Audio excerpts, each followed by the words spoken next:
pile itself seemed to have a life of its own.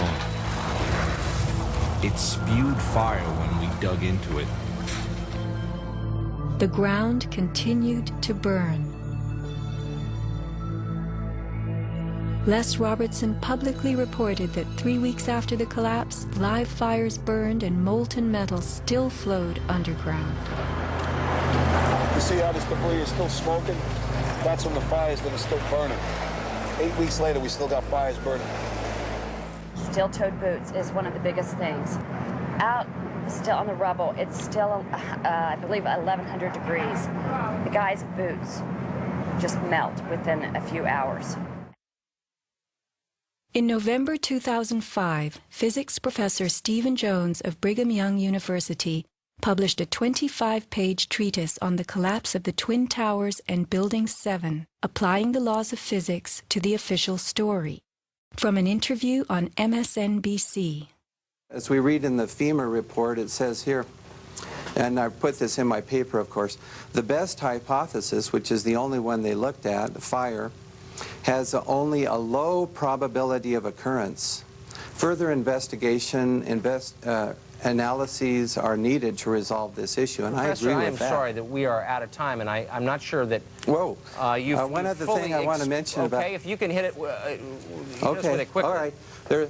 Okay, here we go. Molten metal in the basements of all 3 buildings. Right. And yet all scientists now reasonably agree that the fires were not sufficiently hot to melt the steel. So what is this molten metal? It's a direct evidence for the use of high-temperature explosives such as thermite. Thermite produces molten iron as an end product. Okay. We appreciate your coming on, even if I don't understand your theories. We appreciate you trying to explain them. Thanks. Professor Jones barely got in his mention of thermite. An incendiary used by the military, thermite is a compound of iron oxide and aluminum, which when ignited sustains an extreme heat reaction, creating molten iron. In just 2 seconds, thermite can reach temperatures over 4,500 degrees Fahrenheit, quite enough to liquefy steel. This is thermite melting the engine of a car. We know that open-air fires cannot burn hot enough to melt steel, but metal had melted at the base of the towers. The second product of a thermite reaction is aluminum oxide, visible as white smoke. Was thermite used in conjunction with explosives on September 11th? Watch this very bright substance pouring from the 81st floor of the South Tower.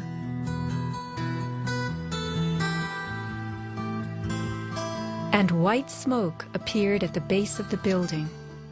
Would this be aluminum oxide, the byproduct of a thermite reaction? Appendix C of the FEMA report describes sulfur residues on the World Trade Center steel. The New York Times called this the deepest mystery of all. Sulfur slightly lowers the melting point of iron, and iron oxide and iron sulfide had formed on the surface of the structural steel.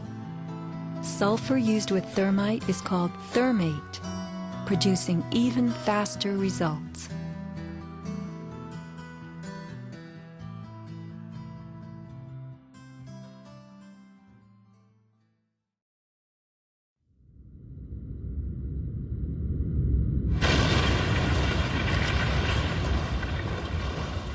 Let's look at what happens in the demolition industry.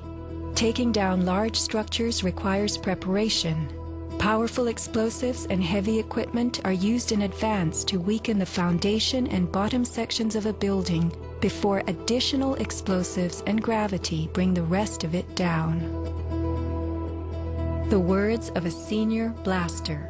We blow the basement, all the columns in the basement. Then we crack it up at the top to get it started. We go every other floor all the way down. Every explosive has a timer on it. That's why it's controlled. When the columns go, each floor goes down and impacts the one below and keeps going. Here's what demolition experts use in steel-framed buildings: the linear shaped charge. It's a chevron-shaped or V-shaped charge that you can focus at a specific target, and it's lethal. It generates around 3 million pounds per square inch pressure at a speed, depending on the explosive inside the shaped charge, in excess of 27,000 feet per second.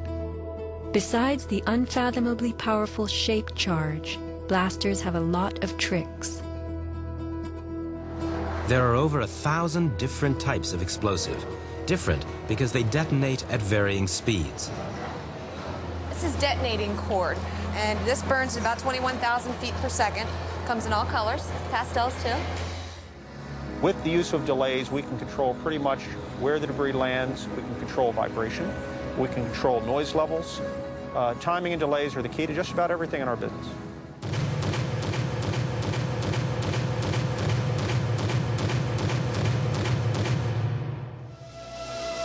And what is the result?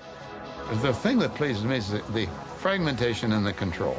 I wanted to take a building and break it up into millions of pieces and put it in this basement as artfully as we do it, and it works just like clockwork. So we've got it all down to a science. It gives me goosebumps to talk about it.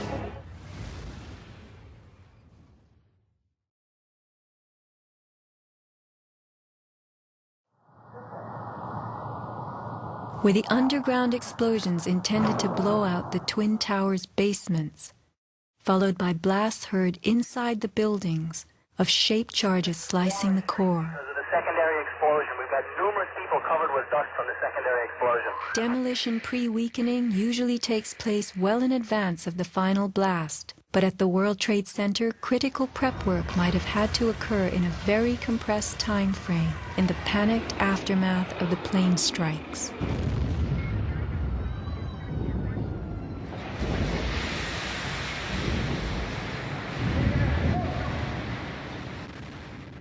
These core columns were discovered after the collapse.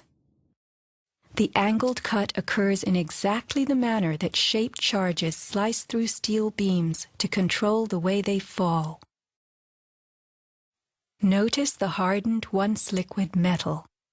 Was thermite used with the shaped charge? The job of the shaped charge is to cut steel H-beams. The way we do this is by cutting the beam at an angle, which through a series of beams cut at the same angle will tend to make the building shift over and walk. Let's look at the rubble of two 110-story buildings brought to the ground. In a 7-story crater lie nearly 2 million tons of debris. Had the basements not been blown out, where would 2 million tons have gone? Heaped on the ground, ready to slide and spill? The art of controlled demolition.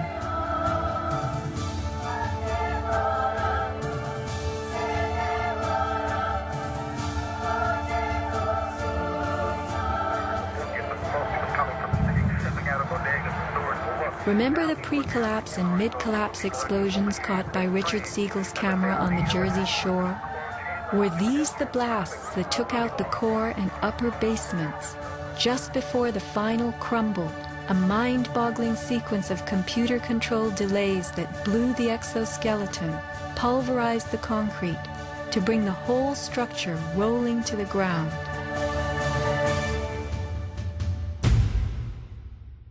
Was this the story of that day? Inside our building, the North Tower, we heard pa pa pa pa pa pa pa pa pa. And on the